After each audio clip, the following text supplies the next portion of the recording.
ಇನ್ನು ಶಿರಾ ಕ್ಷೇತ್ರದಲ್ಲಿ ಮತದಾನಕ್ಕೆ ಸಕಲ ಸಿದ್ಧತೆಗಳಾಗಿದೆ. ಸೋಂಕಿತರಿಗೂ ಕೂಡ ಮತದಾನಕ್ಕೆ ಅವಕಾಶ ಇದೆ ಅನ್ನೋದನ್ನ ಡಿಸಿ ಕನ್ಫರ್ಮ್ ಮಾಡಿದ್ದಾರೆ. ಜಿಲ್ಲಾಧಿಕಾರಿ ಡಾಕ್ಟರ್ ರಾಕೇಶ್ ಕುಮಾರ್ ಈ ಬಗ್ಗೆ ಒಂದು ಕ್ಲಾರಿಟಿಯನ್ನು ಕೊಟ್ಟಿದ್ದಾರೆ. ಅಹಿತಕರ ಘಟನೆಗಳು ನಡೆಯದಂತೆ ಕ್ರಮ ಕೈಗೊಳ್ಳಲಾಗಿದೆ. ಬಲಗೈಗೆ ಇವಾಗ ಗ್ಲೌಸ್ ಹಾಕಿ ಮತದಾನ ಮಾಡಬೇಕಾಗುತ್ತೆ. ಪ್ರತಿ ಬೂತ್ನಲ್ಲಿ ಸ್ಯಾನಿಟೈಸರ್ ವ್ಯವಸ್ಥೆ ಇರುತ್ತೆ. ಮಾಸ್ಕ್ ಹಾಕೊಂಡು ಬರಬೇಕು. ಗ್ಲೌಸ್ಗಳು ಕೂಡ ಲಭ್ಯ ಇರುತ್ತೆ.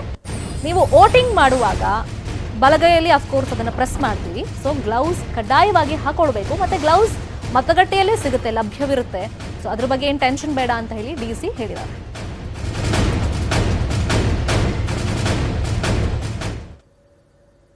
ಶಿರಾ ಉಪಚುನಾವಣಾ ಸಮರಕ್ಕೆ ಕೆಲವೇ ಗಂಟೆಗಳು ಬಾಕಿ. ಈಗಾಗಲೇ ಜಿಲ್ಲಾಡಳಿತದಿಂದಾಗಿ ಎಲ್ಲ ರೀತಿಯಿಂದ ಸಿದ್ಧತೆಯನ್ನ ಮಾಡ್ಕೊಂಡಿರುವಂಥದ್ದು.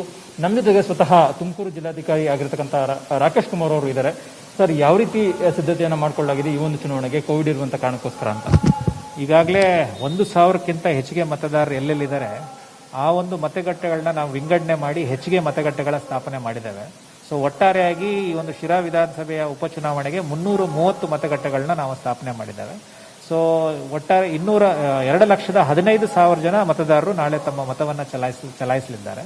ಸೊ ಇದಕ್ಕೆ ಕೋವಿಡ್-19 ಸಂದರ್ಭದಲ್ಲಿ ಸಾಮಾಜಿಕ ಅಂತರ ಕಾಪಾಡಿಕೊಂಡು ತಮ್ಮ ಮತವನ್ನು ಚಲಾಯಿಸಲಿಕ್ಕೆ ಈಗಾಗಲೇ ನಾವು ಶಾಲೆಗಳಲ್ಲಿ ಈ ಮಾರ್ಕಿಂಗ್ಸ್ ಮಾಡಿದ್ದೇವೆ. ಸೊ ಆ ಮಾರ್ಕಿಂಗ್ಸ್ನಲ್ಲಿ ನಿಂತ್ಕೊಂಡು ಅಂತರ ಕಾಪಾಡಿಕೊಂಡು ಅವರು ತಮ್ಮ ಮತವನ್ನು ಚಲಾಯಿಸಬೇಕು. ಉಷ್ಣಾಂಶ ಹೆಚ್ಚಿಗೆ ಇದ್ದವರು ಟೆಂಪರೇಚರ್ ಕೂಡ ಚೆಕ್ ಮಾಡ್ತೇವೆ. ಸೊ ಉಷ್ಣಾಂಶ ಹೆಚ್ಚಿಗೆ ಏನಾದರೂ ಇದ್ದಲ್ಲಿ ಕಂಡು ಬಂದಲ್ಲಿ ಅಂಥವ್ರಿಗೆ ಕೊನೆ ಗಳಿಗೆನಲ್ಲಿ ಅಂದರೆ 5ರಿಂದ 6ಗೆ ಬರಲಿಕ್ಕೆ ಒಂದು ಟೋಕನ್ ಕೊಟ್ಬಿಟ್ಟು ಇಶ್ಯೂ ಮಾಡ್ತೇವೆ. 5ರಿಂದ 6 ಗಂಟೆಗೆ ಅವ್ರು ಬಂದ್ಬಿಟ್ಟು ತಮ್ಮ ಮತವನ್ನು ಚಲಾಯಿಸಬಹುದು. ಮತ್ತೆ ಪ್ರತಿಯೊಬ್ಬ ಮತದಾರರಿಗೆ ಬಂದವರಿಗೆ ನಾವು ಮಾಸ್ಕ್ ಕಡ್ಡಾಯ ಅಂತ ಹೇಳಿದ್ದೇವೆ.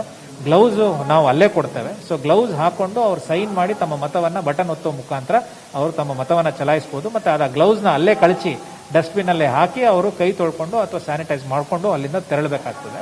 ಸೊ ಆದ್ರಿಂದ ಈ ಸಂಪೂರ್ಣ ಮತದಾನ ಪ್ರಕ್ರಿಯೆಯಲ್ಲಿ ಯಾವುದೇ ರೀತಿಯಾದ ಭಯ ಅವಶ್ಯಕತೆ ಇಲ್ಲ. ಈಗಾಗಲೇ ಶಿರಾ ಕ್ಷೇತ್ರದಲ್ಲಿ ನೀತಿ ಸಂಹಿತೆ ಜಾರಿ ಇದೆ. ಏನಾದರೂ ಚುನಾವಣಾ ಅಕ್ರಮ ಸಂಬಂಧಪಟ್ಟಂತೆ ದೂರು ದಾಖಲಾಗಿದೆ? ಎಷ್ಟು ಪ್ರಕರಣಗಳು ದೂರು ದಾಖಲಿದೆ? ಯಾವ ರೀತಿ ಆಗಿದೆ ಅನ್ನುವಂಥದ್ದು?